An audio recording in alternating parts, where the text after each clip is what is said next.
Cartoon bells. Tinu, મમ્મીના ગયા પછી હવે હું આ ઘરનો માલિક છું. તારા માટે આ ઘરમાં કોઈ જગ્યા નથી. ભાઈ, તમે એક ભાઈ થઈને પોતાની બહેનને ઘરમાંથી કાઢો છો. આ નીકાળી રહ્યો છું. ક્યાંક માળો બનાવી તેમાં રહેવાનું ચાલુ કર. હવે આ આલીશાન ઘર મારું છે. ભોળી ચકલીનો દુષ્ટ દીકરો. ચિંકી ચકલીનું ઘર આખા જંગલમાં સૌથી સુરક્ષિત અને પાક્કું હતું. જ્યાં પક્ષીઓ માળામાં રહેતા હતા ત્યાં ચિંકી ચકલી પોતાના બે દીકરા સાથે પોતાના ઘરમાં શાંતિ રહેતી. તેની દીકરીનું નામ ટીનુ અને દીકરાનું નામ રિંકુ હતું. એક દિવસ ચિંકી ચકલી ખાવાનું શોધવા માટે નીકળી અને ટીનુ તેની ઘરે જ રાહ જોતી હતી. રાત પડ્યા પછી પણ ચિંકી જ્યારે ઘરે ન આવી ત્યારે ટીનુ તો રડવા જ લાગી. એવામાં રિંકુ ચકલો પણ ત્યાં પહોંચી ગયો. ભાઈ, સારું થયું તમે આવી ગયા. મમ્મી સવારના ઘરે જ નથી આવ્યા. તમે તેમને શોધીને લાવો ને. અરે, તે માં છે, કોઈ બાળક નહીં. આવી જશે એની મેળે. એ દરમિયાન બાજ ત્યાં આવ્યો. બાળકો, હું તમને બતાવવા આવ્યો છું. તમારી માં હવે આ દુનિયામાં નથી રહી. મારી આંખોની સામે તે એક બિલાડીનો શિકાર થઈ ગઈ. તેવું ના કહેશો મામા. આ જ સાચું છે બાળકો. તમે તમારું ધ્યાન રાખજો. આમ કહી બાજ ત્યાંથી ઉડી ગયો. ટીનુ, મમ્મીના ગયા પછી હવે હું આ ઘરનો માલિક છું. તારા માટે આ ઘરમાં કોઈ જગ્યા નથી. ભાઈ, તમે એક ભાઈ થઈને પોતાની બહેનને ઘરમાંથી કાઢો છો. આ નીકાળી રહ્યો છું. ક્યાંક માળો બનાવી તેમાં રહેવાનું ચાલુ કર. હવે આ આલીશાન ઘર મારું છે. ટીનુ આંસુ પાડતી તે ઘરમાંથી નીકળી ગઈ. રિંકુ ચકલો ઘરેથી નીકળ્યો અને પોતાના નફટ મિત્રો સાથે આમ તેમ ફરતો હતો અને ચોરી કરવામાં તેણે આખો દિવસ પસાર કર્યો. અને આવું તે દરરોજ કરવા લાગ્યો. તેને એમ હતું કે તેના જીવનમાં હવે ક્યારેય દુઃખ નથી આવવાનું. પણ એક દિવસ રિંકુ ચકલા, એ રિંકુ ચકલા. તે ઘરની બહાર નીકળ્યો અને જોયું તો મોન્ટુ વાંદરો તેના હાથમાં એક કાગળ લઈને ઊભો હતો. અને ત્યાં શેરખાનની સાથે જંગલના ઘણા બધા જાનવરો પણ હતા. શેરખાન, તમે?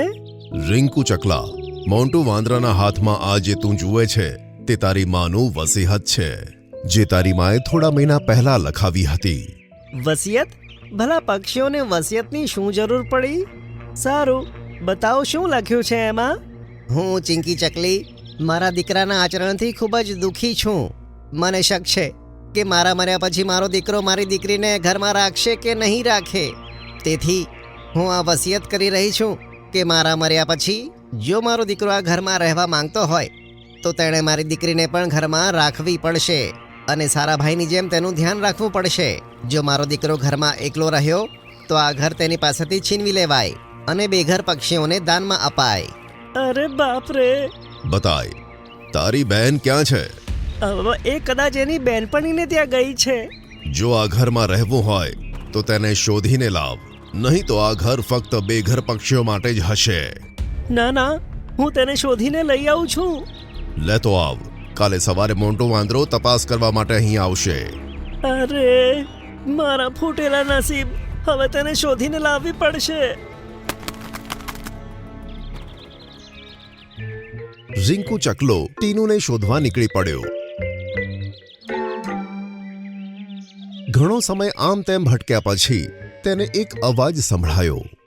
અરે વાહ, આટલી સ્વાદિષ્ટ કેરી! આજે તો મજા જ આવી ગઈ. આહા! અરે, આ તો ટીનુ છે. રિંકુ ખુશ થતો તેની પાસે ગયો. ટીનુ, મારી વહાલી બેન, આખરે તું મળી જ ગઈ. ખબર છે તને હું ક્યારનો શોધી રહ્યો છું. અરે ઓ બહેનના ભાઈ, હું ટીનુ નથી. મારું નામ મીનુ છે અને મારું આ દુનિયામાં કોઈ નથી. એનો મતલબ છે આ ટીનુની હમશકલ છે.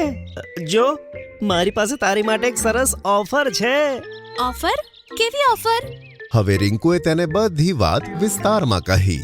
ઠીક છે, તો તને મારાથી શું જોઈએ છે? હું ઈચ્છું છું કે તું ટીનુ બનીને મારી સાથે ઘરે આવ. આપણે બંને મોટા ઘરમાં આરામથી રહીશું અને આપણી ચોરી કરવાનું કામ પણ મળીને બહુ સરસ રીતે કરીશું.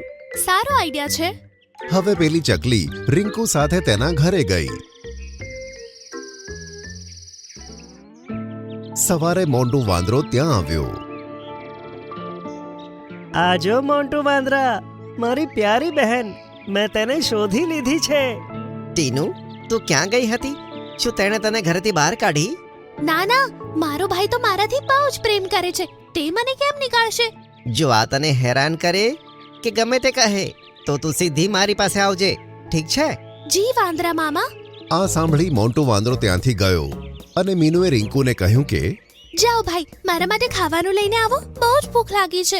અરે તો તું જાને, હું શું કામ જાઉં? જો હું અહીંયા તારી બહેન બનીને આવી છું. જો મેં એવું કહી દીધું કે તું મને હેરાન કરે છે તો તારે આ ઘર છોડવું પડશે. એટલે હું જે કહું છું તે કરતો જા, તેમાં જ તારી ભલાઈ છે. હવે રિંકુ જ મીનુ માટે ખાવાનું શોધીને લાવતો હતો અને તે બસ ઘરમાં આરામથી રહેતી. રાત્રે પણ તે ગમે ત્યારે જાગી જતી અને રિંકુ પાસે ખાવાનું માંગતી. આમ દિવસ અને રાત તેણે રિંકુને હેરાન કરી નાખ્યો.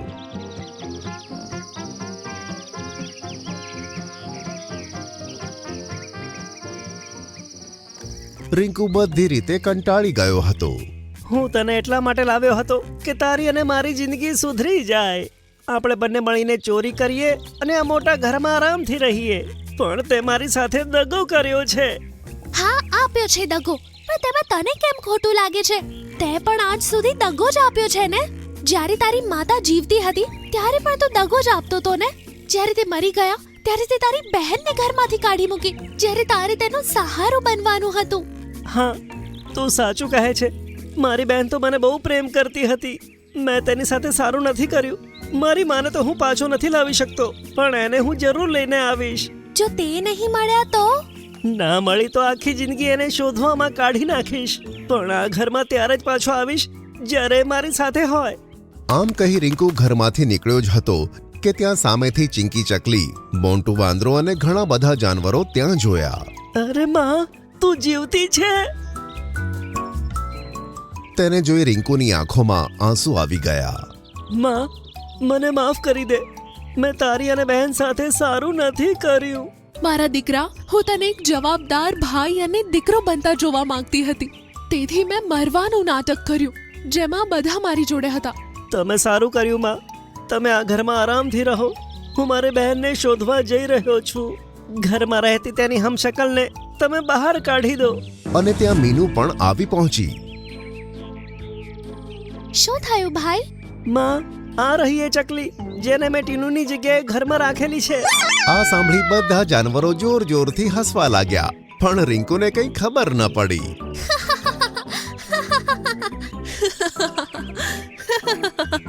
શું થયું માં?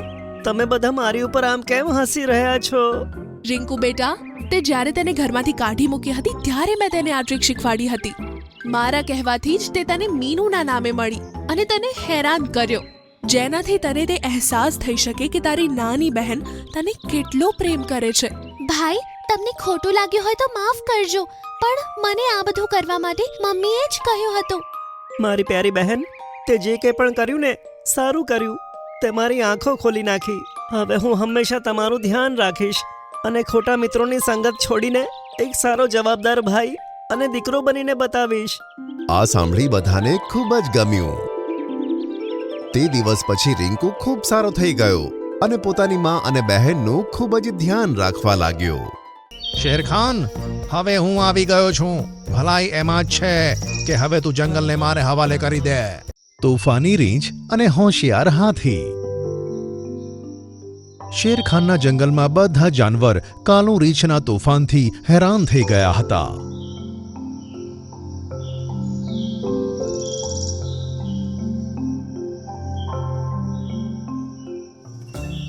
જ્યારે તેમની ધીરજ ખૂટી ગઈ ત્યારે તેઓએ તેને શેરખાન સામે રજૂ કર્યો. શેરખાન, અમે કાલુ રીંછની દરરોજની હરકતોથી હેરાન થઈ ગયા છે. તેને અમારી નાકમાં દમ કરી દીધું છે શેરખાન. શેરખાન, ફક્ત એના જ લીધે મારો માળો પણ તૂટી ગયો અને મારા ઘણા બધા ઈંડા પણ તૂટી ગયા. તમે લોકો મારી ઉપર ખોટો આરોપ લગાવી રહ્યા છો. હું તો થોડોક હસી મજાક કરી લઉં છું. શું હસી મજાક કરવો કઈ ગુનો છે? કાલો ભાલો, તું જંગલમાં રહે છે, શહેરમાં નહીં. જો તારા હસી મજાકથી આ જાનવરોને તકલીફ પડતી હોય ને તો તને સજા મળશે. બધા શેરખાન સામે જોવા લાગ્યા. હું તને જંગલ છોડી દેવાનો હુકમ કરી રહ્યો છું. આજ સાંજ સુધી જંગલ છોડીને તું જતો રહેજે. આમાં જ તારી અને બધાની ભલાઈ છે. શેરખાનની વાત કાલુ રીંછને ગમી નહીં, પણ તે શેરખાનનો હુકમ છોડી શકતો ન હતો. તેથી સાંજ પડતા પહેલા તે જંગલમાંથી નીકળી ગયો.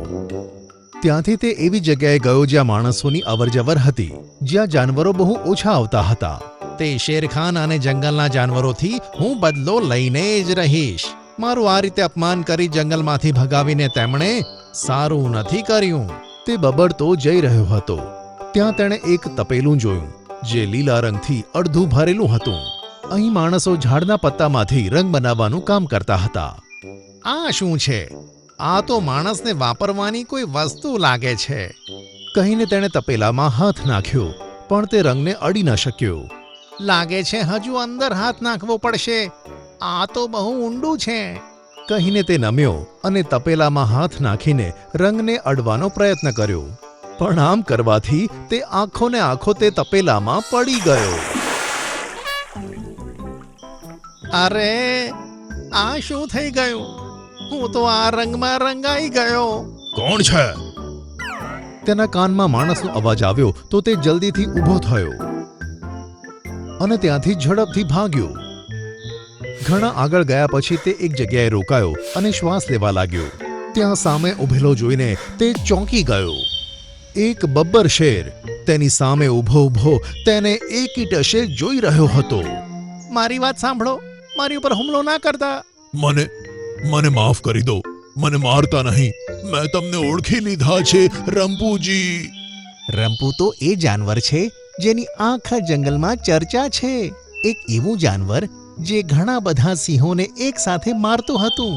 પણ આ મને રંપુ કેમ સમજે છે? એમ વિચારીને તેણે પોતાના પર ધ્યાન આપ્યું. ઓહ, હું આખો લીલા રંગથી રંગાયેલો છું, તેટલે તે મને રંપુ સમજે છે. હવે આવશે મજા. સારું સારું, હું તને નહીં મારું, પણ આજથી તું મારો સેવક બનીને રહીશ. જેવી તમારી ઈચ્છા. સારું, મને તારી પીઠ પર બેસાડ અને શેરખાનના જંગલમાં લઈ જા. આ સાંભળીને બબ્બર શેરે કાલુને પોતાની પીઠ પર બેસાડ્યો અને તેને પાછો શેરખાનના જંગલ તરફ લઈ જવા માટે આગળ વધ્યો. જેવી જ તેણે જંગલમાં એન્ટ્રી કરી, બધા જાનવરો તેને જોઈને હેરાન થઈ ગયા. લીલા રંગના જાનવરને બબ્બર શેરની સવારી કરતા જોઈને તે બધા તેને રંપુ સમજવા લાગ્યા. જંગલમાં આ વાત ફેલાઈ ગઈ કે રંપુ જંગલમાં આવી ગયો છે. શેરખાન પણ આ સાંભળીને હેરાન થાય છે. શેરખાન, હવે હું આવી ગયો છું. ભલાઈ એમાં જ છે કે હવે તું જંગલને મારે હવાલે કરી દે. તું આ જંગલને છોડીને જતો રહે. શેરખાન, તમે જોઈ શકો છો કે બબ્બર શેર પણ તેનાથી ડરે છે. તેને પોતાની પીઠ પર લઈને ફરે છે. તો તમે તેને કેવી રીતે હરાવી શકો છો? સાંભળીને શેરખાને વિચાર્યું કે અત્યારે તેના ચૂપ રહેવામાં જ ભલાઈ છે. તેથી તે કશું જ ન બોલ્યો. હવે આખા જંગલ પર કાલો રીંછનું રાજ થયું. તેણે બધા જાનવરોને પોતાની સેવામાં લગાવ્યા. તે શેરખાન પાસેથી પોતાની પસંદનો શિકાર કરાવતો અને મજાથી ખાતો. દરરોજ પોતાના મનોરંજન માટે ગેંડા અને હાથીની લડાઈ કરાવતો. પક્ષીઓને પણ તે હેરાન કરવા લાગ્યો અને આમ ઘણા દિવસ વીતી ગયા. એક દિવસ છોટું હાથીનો મિત્ર રામુ હાથી બાજુના જંગલમાંથી તેને મળવા માટે આવ્યો. જ્યારથી આ રંપુ જંગલમાં આવ્યો છે ને, અમારું તો જીવવું મુશ્કેલ થઈ ગયું છે. દરેક વાતમાં તેની મનમાની અમારે સહન કરવી પડે છે. આ તું શું કહી રહ્યો છે? રંપુ જાનવર તો ઘણા મહિનાઓથી અમારા જંગલમાં રહી રહ્યો છે. આજે સવારે જ ફોરેસ્ટ ઓફિસર તેને પકડીને શહેર લઈ ગયા છે. તેની જ ખુશીમાં અમારા જંગલમાં એક પાર્ટી થવાની છે, જેના માટે હું તને ઇન્વાઇટ કરવા આવ્યો હતો. જો રંપુ પકડાઈ ચૂક્યો છે તો અમારા જંગલમાં કોણ છે? તે જરૂર કોઈ બહેરૂપિયો છે. છોટુએ તે જ વખતે શેરખાન, ટીનું ચકલી, રેન્ચો ગેંડા અને ઘણા જાનવરોને મળવા બોલાવ્યા અને બધી વાત જણાવી દીધી. જો તે બીજો કોઈ છે તો આપણે તેને ઓળખી કેમ નથી શકતા? મેં એક વાત નોટિસ કરી છે કે તેનો રંગ દરરોજ હલકો પડી રહ્યો છે. જરૂર લીલો રંગ તેણે પોતાના શરીર પર લગાવ્યો છે, જેથી આપણે તેને ઓળખી નથી શકતા. તો પછી બબ્બર શેર તેને પોતાની પીઠ પર લઈને કેમ ફરે છે? એટલે તેને સાચી વાતની ખબર નથી. પણ હવે એક પ્લાન કરીશું, તેનાથી તેની સાચી બાબત સામે આવી જશે. કહીને છોટુએ પોતાનો આઈડિયા બતાવ્યો અને બધા ખુશ થઈ ગયા. રંપુ મહારાજ, છોટું હાથી તમારાથી લડવા માંગે છે. તેણે કીધું કે તે તમને ખતમ કરીને જ રહેશે. તેને ગુલામી પસંદ નથી. સાંભળીને કાલું રીંછ ડરી ગયું અને પોતાની બીકને છુપાવતા કહ્યું કે એ છોટું હાથી મને શું મારશે? તેને તો મારો નોકર જ મારી દેશે. સારું, તમે મારી સાથે આવો. રેન્ચો ગેંડો કાલું રીંછને લઈને તળાવના કિનારે પહોંચી ગયો. ત્યાં પ્લાન મુજબ બધા જાનવરો હાજર હતા. રંપુ, તારી સવારીમાંથી નીચે ઉતર અને મારો સામનો કર. હું તારા જેવા નાના જાનવરોથી નથી લડતો. તને તો મારો નોકર જ કાફી છે. સાંભળીને બબ્બર શેર તેની ઉપર હુમલો કરવાનો જ હતો. તેની પહેલા જ છોટું હાથીએ તળાવમાં પોતાની સૂંઢ નાખી તેમાં પાણી ભર્યું અને પછી બબ્બર શેરની ઉપર બેઠેલા કાલું રીંછ પર તે પાણી નાખી દીધું. ત્યાં જ કાલું રીંછ પર રહેલો લીલો રંગ ઉતરી ગયો અને પોતાના અસલ સ્વરૂપમાં આવી ગયો. કાલું રીંછ તું? શું હું આટલા દિવસોથી એક કાલું રીંછને પોતાની પીઠ પર લઈને ફરતો હતો? કહીને તેણે એક ઝટકો માર્યો અને કાલું રીંછને જમીન પર પટક્યો. મને માફ કરી દો, હું તો મજાક કરતો હતો. તું ક્યારે સુધરીશ નહીં કાલું. ના, આ સૌથી વધારે મારો ગુનેગાર છે. હું તેને નહીં છોડું. સાંભળીને કાલું ભાલું ત્યાંથી ભાગવા લાગ્યું અને બબ્બર શેર તેની પાછળ પાછળ. બચાવ, યાર માફ કરી દો. કોઈ તો મને બચાવ. રીંછને ભાગતું જોઈ બધા જાનવરો જોર જોરથી હસવા લાગ્યા. છોટું હાથી, તારા જેટલા વખાણ થાય એટલા ઓછા છે. આજે તે તારી બુદ્ધિનો ઉપયોગ કરીને અમને બધાને આઝાદ કર્યા. નહીં તો ખબર નહીં આપણે તેની ક્યાં સુધી ગુલામી કરતા હોત. શેરખાન, આ તો મારી ફરજ હતી. પછી બધા જાનવર ખુશ થયા અને બધાએ મળીને જંગલમાં તે દિવસે એક મોટી પાર્ટી કરી.